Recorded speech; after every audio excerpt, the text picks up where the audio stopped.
my soul and all that is within me, bless his holy name. Amen. Pastor Steph, God uses you over and over again. I'm so grateful our paths have crossed. And thank you for this opportunity. To all the women here and the men, thank you for this opportunity, for your ear. And above all else, I pray that something I say or what I cover will help you on your journey. My name is Gerdie Gordon, and I love God.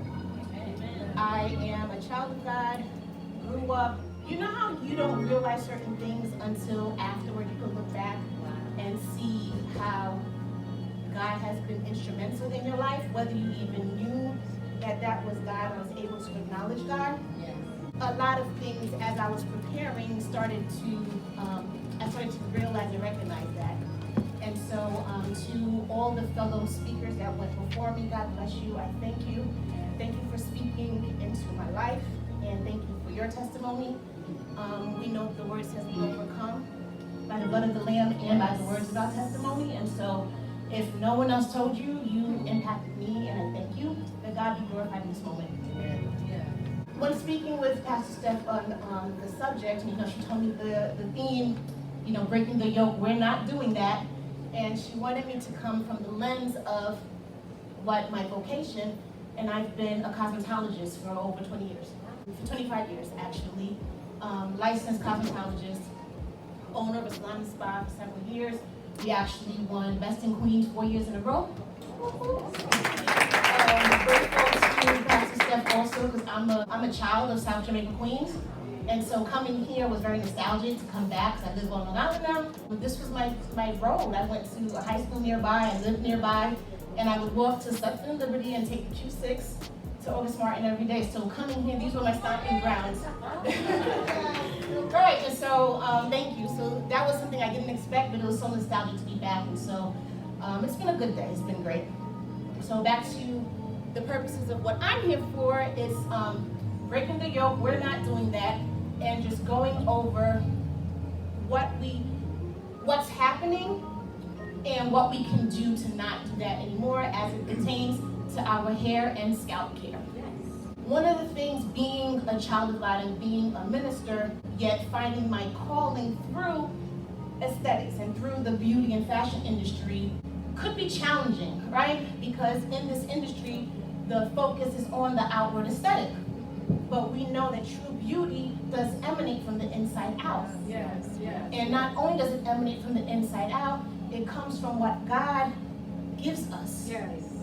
We're made in God's image. We are the imago Dei, right? Yes. And so what I found in that, starting from a child, I had a natural gifting to do hair.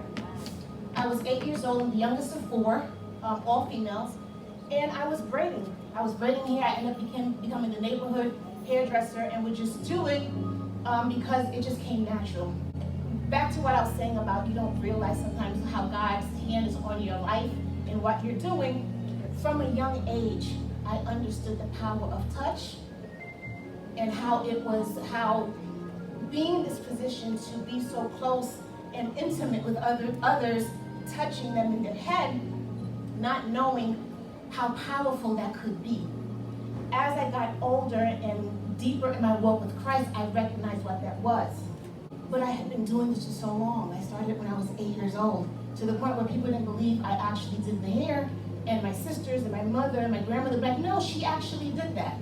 This wasn't something that I grew up thinking I was going to do as a life lesson. I actually was on the track to become an attorney. Went to school, but this was always something that I had a passion about, and I did well. And so I'm grateful to God for that. It opened many doors. My parents weren't rich, and this was something that I was able to do, my dad being an entrepreneur. And just practically speaking, I come from a West Indian household. He was like, you're running up my electricity and my water, you gotta start charging. From that, I didn't know my first business was gonna be out of my bedroom in my parents' house. And I say my bedroom chuckling because my parents let me know nothing was mine. That's right. That was getting allowed me to do. I'm grateful for that foundation. I'm grateful for that beginning because it followed me through high school, through college, after college, through all my graduate programs. This was always something that was there and it evolved. And so I'm grateful. So, to context, right? What we're going to talk about, starting out with We're Not Doing That, I'm putting the disclaimer out there. This is from my 20+ year experience having clients and going through the process. I currently am a transformational coach. What I do is twofold. I work with other beauty professionals, and God gave me this vision to be for them that which I didn't have.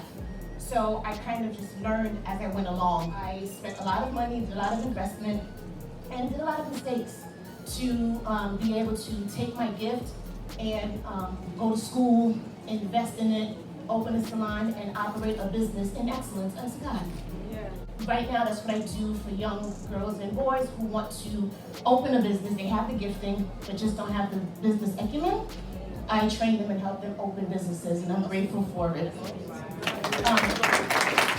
In addition to that, I curate private appointments with high-achieving women that want to focus on hair and scalp health. And so I'm still in the industry, so those are ministry sessions. You know, people sometimes we take for granted just going to the salon and getting your hair done or your nails and your makeup. But when I tell you there's so much spiritual significance behind that, and hopefully after this presentation, it will in the least give you more mindfulness on what you choose to do, where you choose to go, or how you choose to service yourself. Amen? Yes. Breaking the yoke, we're not doing that. Pro tips for navigating healthy hair and scalp for all types and textures.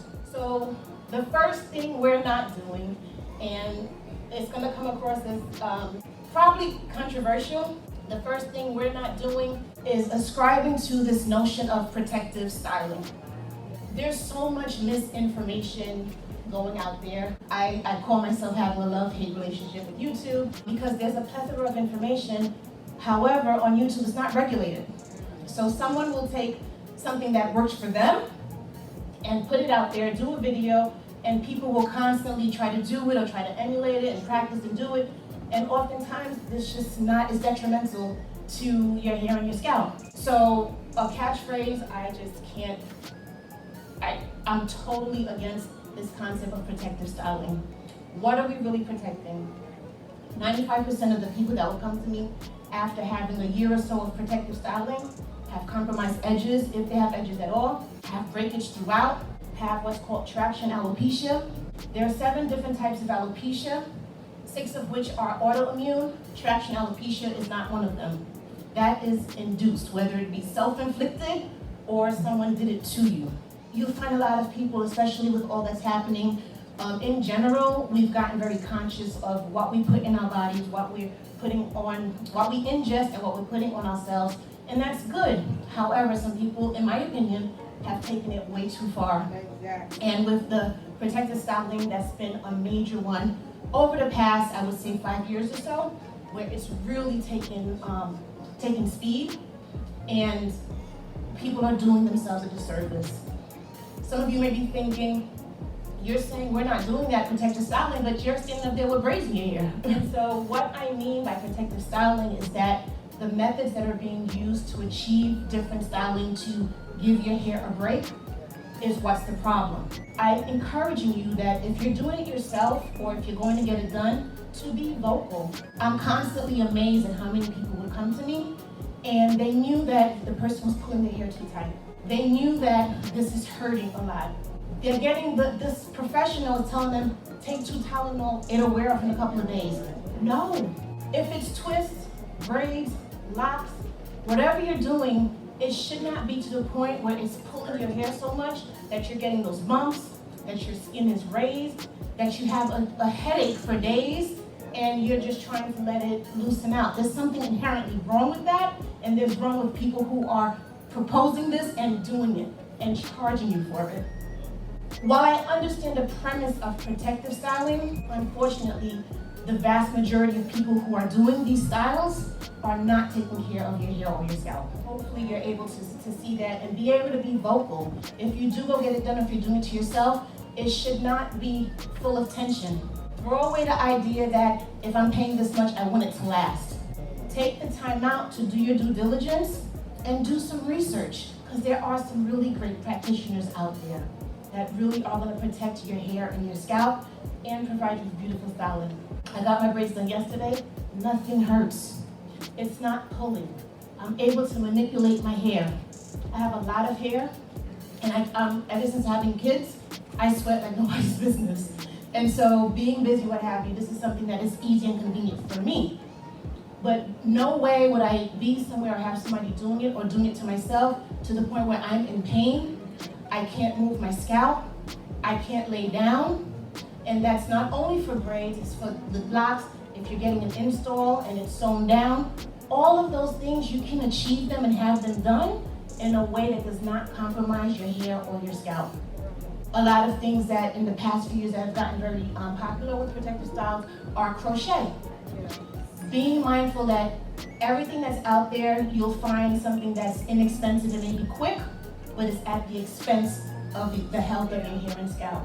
So even so much so as being mindful of the type of thread that's being used, the type of needles that are being used, all the different tools that are used to achieve your end result should be where it's not compromising your scalp or your hair. I have personally done people's hair where they got flat twists and have a bald spot with scarring. That hair can't grow back. I had some images, forgetting when I spoke to Pastor Steph, I wouldn't be able to show them, but of people that are experiencing trauma to the head. And so you have to be your biggest advocate. Does it take some research? Absolutely. But there are all over. I go up and down the East Coast and teach classes at salons and with other stylists. There are some really great establishments out there. Just have to do your research. By all means, you can send me a DM. I'm grateful, Pastor Steph, we started Trust Talk with Gerdie on Therapeutic Thursdays, the first Thursday of every month since March. And feel free to reach out and send a DM if you wanted to know if you're in a certain area, who would I recommend, or if you know somewhere and you find someone and you're not sure, what questions do you ask? What should you look out for? There are certain telltale signs of an establishment that's reputable and they're gonna take care of you, as opposed to another establishment that they're all about the money. With protective styling, it often leads to thin and or lost edges. You have pockets of broken hair throughout. You ever see if you're trying to style your hair and it's just not laying right or it's just not coming in? Because there's pockets of broken hair. Our hair is a fiber. It's an appendage of our skin. And so we want to be able to treat it properly. When the hair is wet, it's weaker. So you'll find that it's easier to detangle or comb through and work through your hair when it's wet, but you must also understand that when it's wet, it's in a weaker state for everybody, regardless of texture, length, what have you. When it's wet, it's weaker. Does that mean you don't do it then? You don't manipulate or work with it? You can, but you want to be mindful of that. The other thing with regard to protective styling, what we're not going to do is look to get a protective style and then keep it in our hair 8, 10, 12 weeks. I've experienced that a few times. Someone will come in to get, a stylist from Alaska to go on vacation in May and want to come back in September. We can't do that. Your scalp should be able to breathe. Your hair should be able to get through it and to it. Whatever it is that you do, you want to make sure that you're mindful of what you're doing to your hair and your scalp. As you can see, since I started, I keep bringing in scalp because oftentimes people are overlooking the scalp. You'd be surprised how many people have so much buildup on their scalp, especially in our natural hair community, a lot of buildup. I'm not a proponent of co-washing at all. We have these catchphrases, especially with ingredients like surfactants and sulfates, and they're not necessarily bad for you. It's understanding the types that you want to use and what they help do. A surfactant is simply a detergent. In shampoos, all things aren't created equal. You have some shampoos that aren't quality. So it's gonna be very drying. Your hair's gonna feel like straw. It's not gonna feel good. But then there are some shampoos, and it's not necessarily predicated upon the amount, what the price you pay for it, because there's some that are really inexpensive and are really, really good. If nothing else, being mindful of what you're doing to your hair, what you're putting on your hair, and what you're putting on your scalp. The next thing we're not doing are questionable wigs and installs. I wish I could see the images I have. We're not gonna do questionable wigs and installs. I always encourage my guests, if it's something that you want that is, it's heavy on the price, understand what you're getting for that price, and we can work out something to build you up to the point where you can get said style. We don't just want to go anywhere and get it because it's a discount or it's a special, because you are paying for it at the expense of your hair and scalp. I've seen it over and over and over again. At the end of the day, our wigs and installs, the point is to be undetectable. Whether we know you had this much hair today and tomorrow it's flowing, it shouldn't look like that. We don't want it to look like you have a wig or an install. There are decent options that are reasonably priced. Once again, it goes back to doing the research. You owe it to yourself to do some research. You owe it to yourself to understand that there are different types of hair. There are different quality of hair that you can get to install, that it can look beautiful and it can look real. Understand the differences in quality and work within your means. Once again, back to doing your research. Having a hair care provider that will do the time with you and have a proper consultation and doesn't mind answering your questions. I would tell people all the time, you can ask me whatever questions you want. You're paying for a service, I'm providing an experience. I want to be able to under-promise, over-deliver. And at the end of the day, I know that this is ministry for me. And I make sure that those who I work with, they understand that. And so once we establish that, chair education is huge. People don't mind spending the money. A woman will find money to get her hair done when she understands the value that you're giving. There's too many stylists out here. I know I would have discussions with colleagues and they get so frustrated that people just going anywhere and they're paying whatever, or they're getting upset with other stylists. And I'm like, no, both are wrong, in my opinion. If you're gonna go, and you already know if you go into establishment that's shady. You already know if you go, and when I say shady, I don't mean like underhanded, I just mean that they're not providing proper service. By law, across the US, we're mandated to be OSHA compliant. We're mandated to have certain electricity, certain wattage, certain tools, and what we're using. And as you all can attest, we go into some of these salons, and I use that term loosely, that they're operating, they're subpar. So it has to be a concerted effort by all of us to not stand for that. If they're putting Tide in whatever bottle, what have you, don't pay for that. Don't go there. I remember I used to service the salon in Brooklyn, and the salon was called Worth the Wait. That whole premise, it's not okay to have people wait because you're so good at slaying hair. That's not okay. However, we have to be the ones as the consumer to not continue to support these establishments, to hold them accountable. I used to live in Philadelphia and I was licensed, I have a Pennsylvania license. And as big as Philadelphia is, state board used to come in. You used to be able to go and report somewhere and they would come and do checks. Since I've been in New York, 2 times, state board came into my salon. A relaxer's pH is between 11 and 13.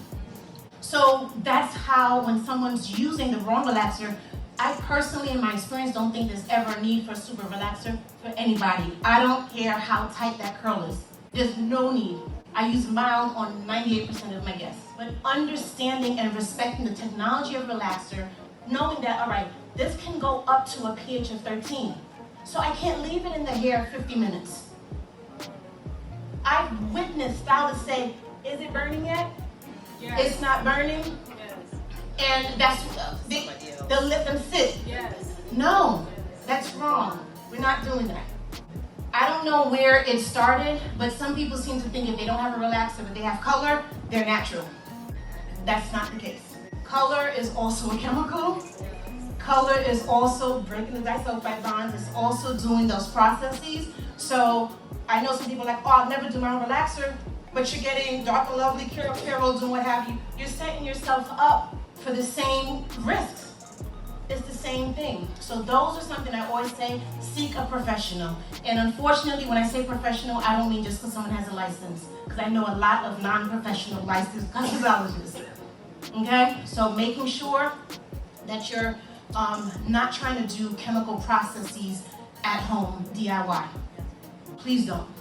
In addition to your relaxers or your color, there are a lot of smoothing treatments out there for people who aren't relaxed or who just want their hair to not be curly, just want to smooth it out. We have to be mindful of that also because it also is a chemical. And there are people who have experienced breakage and chemical burns from a smoothing treatment. So let's be wise in our choices and understand those things. Leave it to a true professional to do for you. Make the investment, and you're also able to safeguard yourself against unnecessary hurt or harm to your hair or your scalp. Amen? Amen. So now that we know the major things that we're not doing, let's discuss what we are doing. What we are doing is focusing on inside-out health. Healthy hair starts from the inside out. Just like computers, I don't know if anyone knows the term GIGO, garbage in, garbage out. Yes. Our bodies are the same. If we're feeding ourselves garbage, we're going to get garbage as garbage in turn to come out. So you want to make sure that you're focusing on ingesting nutrient-rich foods. Specifically with regard to your hair, skin, and nails, leafy greens. Leafy greens are such powerful things that you can eat and ingest and have it in different ways, whether it's sauteed, steamed, you can even make smoothies with them, but they're really, really powerful for your hair. Kale, collard green, spinach, broccoli, cabbage, romaine lettuce, bok choy, pak choy, parsley, Swiss chard, arugula, mustard greens, beet greens, and watercress. Just to name a few. But we have some options. But we want to make sure that we're feeding our body great things, and we want to make sure we have healthy blood flow. Not to get too technical, underneath our skin, subcutaneously, the root of our hair is what's called the papilla. That's where the blood goes to be able to nourish your hair. Healthy hair starts from the inside out. By the time you come to me and I try to work on what's on the outside, I'm only going to work with what's there. You do the work on feeding yourself to be able to produce hair that you love. You brought it home earlier with your segment, which is awesome. But when you were saying how we don't love ourselves and understand that we are a temple and we're not intimate with ourselves, there's so many women that are so unsatisfied with their hair. I get some, oh, it's too thin. Oh, it's too thick. Oh, it's too tight. Oh, it's too dry. Oh, it's too this. And I'm like, nope, we're not talking about that. There's power in the spoken word. We're not talking about that. Lastly, what we are doing is being intentional about routine scalp massages. It's something so simple that we have the power to be able to do using your hands. The best tools you have are your hands. I just would encourage you not to use your pointer fingers because they're very strong. The rest of your hands, massage your scalp. Start doing it just 5 minutes a day. I promise within 4 to 6 months you will see a difference. Speak life over your hair, over your body. Use your hands, self-administer a scalp massage. It makes a difference. And that's my time.